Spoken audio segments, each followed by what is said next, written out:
नमस्कार। कैसे हैं आप सब? उम्मीद करता हूँ आप लोग स्वस्थ होंगे, मस्त होंगे और जमकर अपनी पढ़ाई कर रहे होंगे। हम चर्चा कर रहे थे आरओ आरओ को लेकर और हमने अभी तक यानी आरओ आरओ 2023 का जो आपका एग्ज़ाम है, यानी जो दिसंबर में आपका एग्ज़ाम होना है,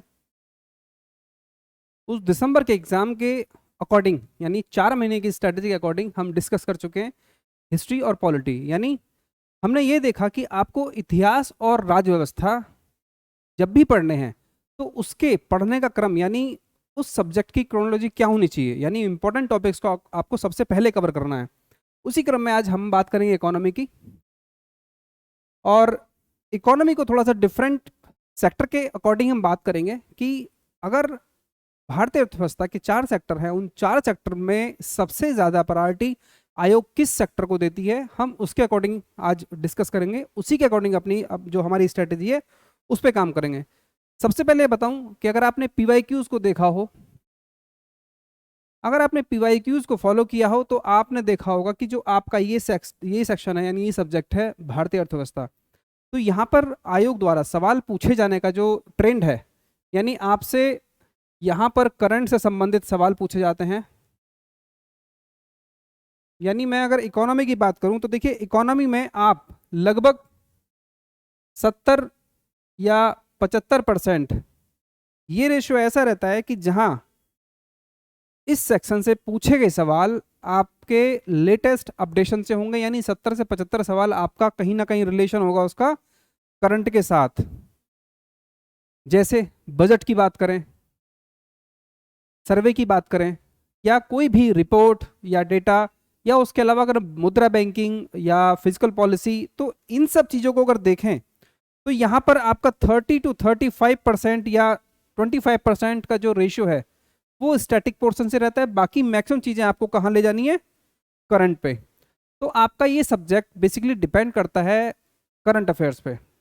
तो इसके लिए आपको बहुत ज़्यादा परेशान होने की ज़रूरत नहीं है। मैं आपसे पहले भी डिस्कस कर चुका हूँ जो आपका स्टडी प्लान है कि इकोनॉमी के लिए आपको क्या क्या चीज़ें कैसे लेके चलना है और कितनी चीज़ें आपकी कवर हो जाएंगी, कितना टाइम आपको देना है। देखिए करंट अफेयर्स आपको पढ़ना ही है, बजट पढ़ना है, सर्वे पढ़ना है, या जितने भी डेटा रैंकिंग इंडेक्सेस हैं वो सब आपको पढ़नी है। जितनी भी स्कीम्स हैं, जितनी योजनाएं हैं, सेंट्रल गवर्नमेंट की हो, स्टेट गवर्नमेंट की हो, वो सारी चीज़ें आपको यहाँ पर कवर करनी होती हैं। तो ये सारे सेक्टर कहाँ से आपके रिलेट होते हैं, इकोनॉमी से। तो यहाँ पर जब मैंने आपसे बुक लिस्ट की बात की थी तो मैंने आपसे कहा था कि इसके लिए आपको बहुत ज़्यादा इधर उधर नहीं भागना है। तो एनसीईआरटी के 3-4 टॉपिक हैं जो आपको कवर करने हैं बहुत बेहतर तरीके से, है ना। और बाकी सब चीज़ें आपको करंट अफेयर से कवर करनी होंगी। जितना आप अच्छी करंट अफेयर से पकड़ बनाएंगे, खास तौर से इकोनॉमिक वाले सेक्टर पे, उतने आपके चांसेस ज़्यादा होंगे सवाल ठीक होने के। अब देखिए मैंने आपसे बात की सेक्टर की, अगर हम डिवाइड करें भारतीय अर्थव्यवस्था को, यानी अगर जिस तरह से सवाल पूछे जाते हैं, चाहे वो आपका यूपीपीसीएस का एग्जाम हो, आरओ का एग्जाम हो, इवन यूपीएससी का एग्जाम हो, तो अगर देखिए ये जो जितना भी चीज़ें हैं ये आपके पढ़ने के क्रम में यानी आपके जो सब्जेक्ट की समझ है उसको थोड़ा सा आसान करती हैं। तो यहाँ पर ये 4 सेक्शन है। पहला आता है आपका आर्थिक विकास। फर्स्ट हो गया आर्थिक विकास, दूसरा सामाजिक विकास, तीसरा हो गया आपका वैदेशिक क्षेत्र, और चौथा जनसांख्यिकी है। ये 4 सेक्टर हैं जिसके आधार पर आप अपनी इस सब्जेक्ट को कवर कर सकते हो। और अगर मैं यहाँ बात करूँ क्रम की, यानी आयोग ने जिस तरह से सवाल पूछे हैं उसमें इन चारों पिलर यानी इन चारों सेगमेंट से सबसे ज्यादा सवाल जो पूछे गए हैं वो पूछे गए हैं आपके आर्थिक विकास से। दूसरा सेक्टर आता है आपका जनसांख्यिकी है। तीसरा सेक्टर है आपका सामाजिक विकास, यानी ये हो गया नंबर 1। सेकंड हो गया जनसांख्यिकी, थर्ड हो गया सामाजिक विकास, और फोर्थ हो गया आपका वैदेशिक क्षेत्र।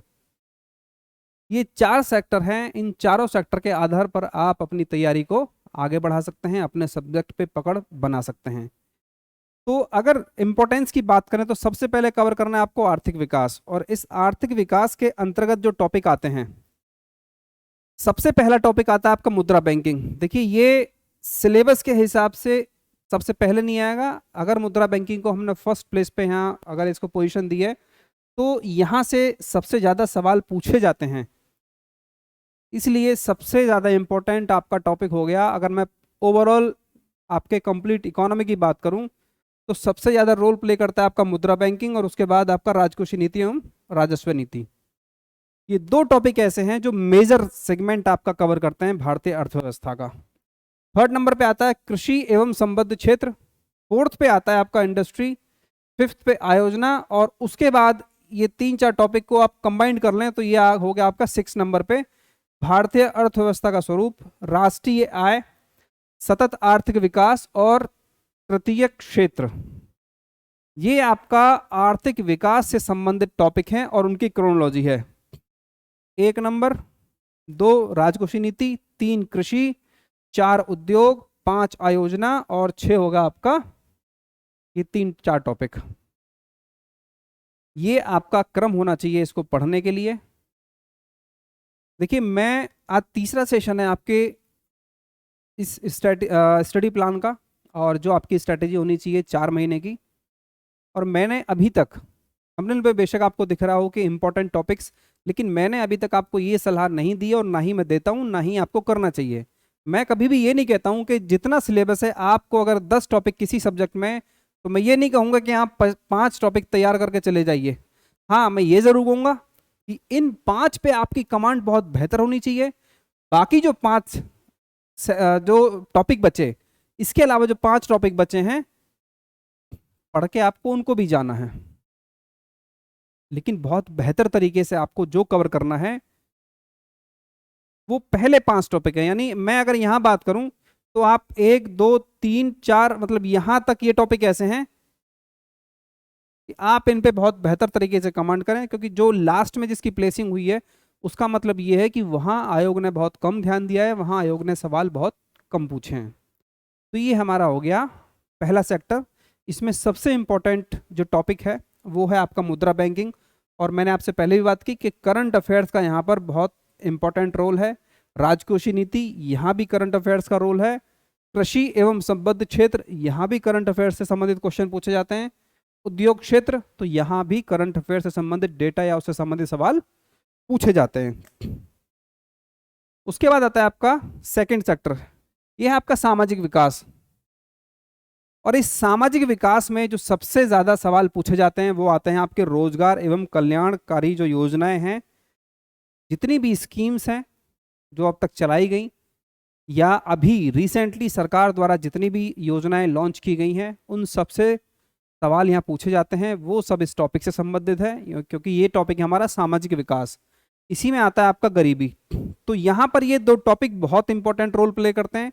अगर मैं गरीबी की बात करूं तो यहाँ पर बेसिकली जो सवाल पूछा जाता है वो पूछा जाता है कॉन्सेप्चुअल, कि गरीबी से संबंधित जितने भी कॉन्सेप्ट है या उनकी जो परिभाषाएं हो सकती हैं, उस तरह के सवाल आपसे यहाँ पूछे जाते हैं। और अगर आपने ध्यान दिया हो तो जो 11th क्लास की NCERT है उसमें गरीबी का टॉपिक है। आप अगर वहां से कवर कर लेंगे टॉपिक तो एक भी सवाल आपका वहां से गलत नहीं होगा, है ना। तो ये हो गया आपका सामाजिक विकास। थर्ड आता है मानव विकास। तो देखिए मानव विकास में भी ये भी टॉपिक जनरली आपका करंट अफेयर्स से संबंधित है, यानी मानव विकास से संबंधित जो भी इंडेक्सेस हैं, जो डेटा है, उससे संबंधित सवाल कभी कभार यहाँ से पूछे जाते हैं। तो इस सेक्टर में सबसे इंपॉर्टेंट आपके ये 2 टॉपिक हैं, रोजगार और गरीबी। तो 2 सेक्टर आपके कंप्लीट हो गए। तीसरा आता है आपका वैदेशिक क्षेत्र। तो इस वैदेशिक क्षेत्र में एक टॉपिक आपका है अंतर्राष्ट्रीय व्यापार और दूसरा है अंतर्राष्ट्रीय संगठन। तो जो अंतर्राष्ट्रीय व्यापार यानी जो भी आपका आयात और निर्यात, इससे संबंधित ये जितने भी कॉन्सेप्ट हैं, जितने भी टर्मिनोलॉजी हैं, वो सारी आपको यहाँ कवर करनी है। तो इस वाले सेक्शन में यानी वैदेशिक क्षेत्र में जो सबसे ज़्यादा इंपॉर्टेंट टॉपिक है वो आपका अंतर्राष्ट्रीय व्यापार है, जहाँ से सवाल आपसे पूछे जाते हैं। यहाँ भी आपका स्टैटिक और साथ में करंट अफेयर्स वाला सेक्शन कवर होता है। अंतर्राष्ट्रीय संगठन, तो जितने भी ऑर्गेनाइजेशन है उससे संबंधित सवाल पूछे जाते हैं। कई बार यहाँ से सवाल ऐसा पूछा जाता है कि जो रिसेंटली चर्चा में रहा हो या उससे संबंधित कोई सम्मेलन अभी आयोजित हुआ हो, ठीक है ना, उस तरह के सवाल यहाँ से आपसे पूछे जाते हैं। ये आपके 3 सेक्टर कवर हो गए। चौथा सेक्टर है आपका जनसांख्यिकी है। तो देखिए ये जनसांख्यिकी है, अगर मैं इसकी बात करूं तो देखिए सेपरेट भी आपको मैंने बताया था इसके लिए आपको 10 डेज का टाइम, 8 to 10 डेज का टाइम आपको इसको देना होगा। ये सेक्टर आपका इकोनॉमी के साथ कोरिलेट होता है और साथ में ज्योग्राफी के साथ भी, और जनरली इसको आपको अलग से पढ़ना होता है, ठीक है ना। लेकिन मैं आपको यहाँ पर इकोनॉमी के साथ ही बता रहा हूँ। तो यहाँ पर देखिए सबसे इंपॉर्टेंट है जो जनसंख्या, यानी जो भारत की जनसंख्या से संबंधित जो भी आंकड़े हैं, कौन से, 2011 से संबंधित वो सवाल आपसे यहाँ पूछे जाते हैं। और अगर आपने पीवाईक्यूज को देखा होगा तो पीसीएस और जो आपका आरओ और एआरओ का एग्ज़ाम है, इसमें आपके 5 से लेके 10 सवाल तक का रेशियो रहता है सवाल पूछे जाने का इस खंड से। तो इसमें कई बार भारत का नगरीकरण से संबंधित सवाल एक आध रहता है, और कई बार 1 या 2 सवाल विश्व जनसंख्या नगरीकरण से भी पूछ ले जाते हैं। और ये सब जितने भी सवाल इससे संबंधित होते हैं वो होते हैं क्रमानुसार। तो ये 4 सेक्टर आपके इकोनॉमी के हैं। इन चारों सेक्शन की यानी चारों सेक्टर के हिसाब से आपको अपनी तैयारी को करना होगा। और फिर आपसे ये कहूँगा कि मैंने आपको किसी भी टॉपिक को ये नहीं कहा है कि आपको कोई भी टॉपिक छोड़ के जाना है। मैं फिर आप एक बार दोहराना चाहता हूँ कि आप अगर इस आधार पर तैयारी करोगे तो आप अपना मैक्सिमम टाइम सेव कर सकते हो, फोकस कर सकते हो अपनी पढ़ाई पे, अपने एग्ज़ाम पे। अनावश्यक चीज़ों में आप ना उलझें।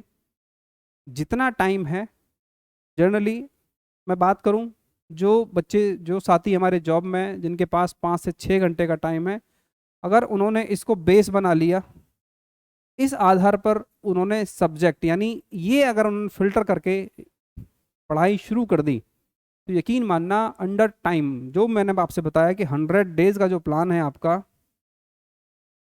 इस 100 डेज में आप चाहे फुल टाइम पढ़ रहे हो, आप चाहे जॉब के साथ अपनी तैयारी कर रहे हो, आपके लिए टाइम की कोई दिक्कत नहीं होगी। पीवाईक्यूज जब भी टॉपिक पढ़ो 10 मिनट का टाइम पीवाईक्यूज पे दो। उस पर जब तक आप क्वेश्चन नहीं समझोगे देख के, तब तक आपको अंदाज़ा नहीं होगा, तब तक आप टॉपिक पे फोकस नहीं कर पाओगे। एक दो सवाल और बच्चों के थे, उसमें ये था कि जो जो पीवाईक्यूज हैं, हम कहें पूर्वावलोकन,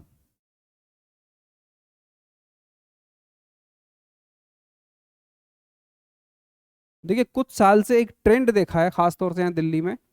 बच्चे क्या करते हैं, एक बुक आती है घटना चक्र पूर्वावलोकन या यूथ, उसमें क्या होता है कि जितने भी एग्जाम अब तक हुए हैं, मान लो कि 20 साल या 25 साल, है ना,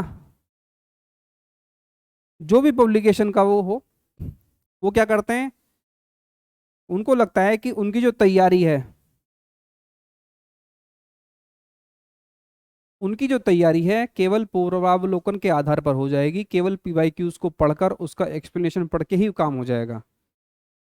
अगर आप भी ऐसा सोचते हो तो मैं आपको बता दूं कि आप बिल्कुल गलत सोचते हो। अगर आपको लगता है कि पूर्वावलोकन पढ़ने के साथ साथ आप करंट अफेयर्स पढ़ लोगे 1 साल का, आप पीटी पास कर जाओगे, तो आपकी स्थिति उन छात्रों की तरह होगी कि जो कट ऑफ के लिए जब तक रिजल्ट नहीं आता है वो परेशान रहते हैं। उनका स्कोर जो रहेगा, अगर कट ऑफ 90 गया है तो वो स्कोर 70 से 80 के आसपास रहेंगे। कई बच्चे पेपर चेक भी नहीं करते हैं, है ना। तो ये इम्प्रूवमेंट यानी 70 75 80 85 आप अगर ला रहे हो, तो मैंने पहले भी कहा है कि कट ऑफ आपकी तैयारी का आधार नहीं होना चाहिए। अगर आप केवल इतना काम करते हो कि पूर्वावलोकन के आधार पर तैयारी करना चाहते हो, करंट अफेयर्स पढ़ लोगे तो आपको लगता है सिलेक्शन हो जाएगा, तो आप अपने कट ऑफ के आधार पर अपनी तैयारी करते रहिए और हमेशा पीटी फेल होते रहिए। जब तक आप टेक्स्ट बुक जो भी स्टडी मटेरियल है आप उसको फॉलो नहीं करोगे, देखिए पीवाईक्यूज आपकी तैयारी का आधार होते हैं, वो सिर्फ तैयारी केवल उससे पढ़ के तैयारी नहीं होती। आपको लगता है कि आपने 20 साल 25 साल के पेपर सॉल्व कर लिए तो आपको वहाँ से 140 या 150 में से 100 सवाल मिल जाएंगे। तो अगर आप यही सोच के पढ़ते हैं तो आप बहुत गलत सोच रहे हैं, अपना टाइम वेस्ट करें, इससे अच्छा है कि आप तैयारी छोड़ दें। PYQs आपकी तैयारी का आधार बिल्कुल है। आप जब तक वो PYQs नहीं देखोगे कोई टॉपिक शुरू करने से पहले, तो आपको टॉपिक की समझ बेहतर नहीं होगी कि आपको पढ़ना कैसे है, किस चीज़ पे फोकस करना है। तो थोड़ा सा दिमाग में क्लैरिटी लाइए। वाकई आपको कट ऑफ से ऊपर रहना है, निश्चिंत होकर मेंस की तैयारी करनी है, तो थोड़ा सा परिवर्तन लाइए अपनी तैयारी में, अपनी स्ट्रेटजी में, अपनी सोच में। तो आज के लिए इतना ही। कल बात करेंगे हम अपने नेक्स्ट जो सब्जेक्ट पे, ज्योग्राफी या एनवायरनमेंट या साइंस, किसी पे भी। 3 सब्जेक्ट हमारे कंप्लीट हो गए हैं और मैं आपसे उम्मीद करता हूँ कि आप इसके अकॉर्डिंग अगर तैयारी करोगे तो चेंजेस आपको 1 हफ्ते 10 दिन में खुद से खुद ब खुद नजर आएंगे कि आपकी तैयारी में कितना बदलाव है। तो आज के लिए इतना ही। Thank you.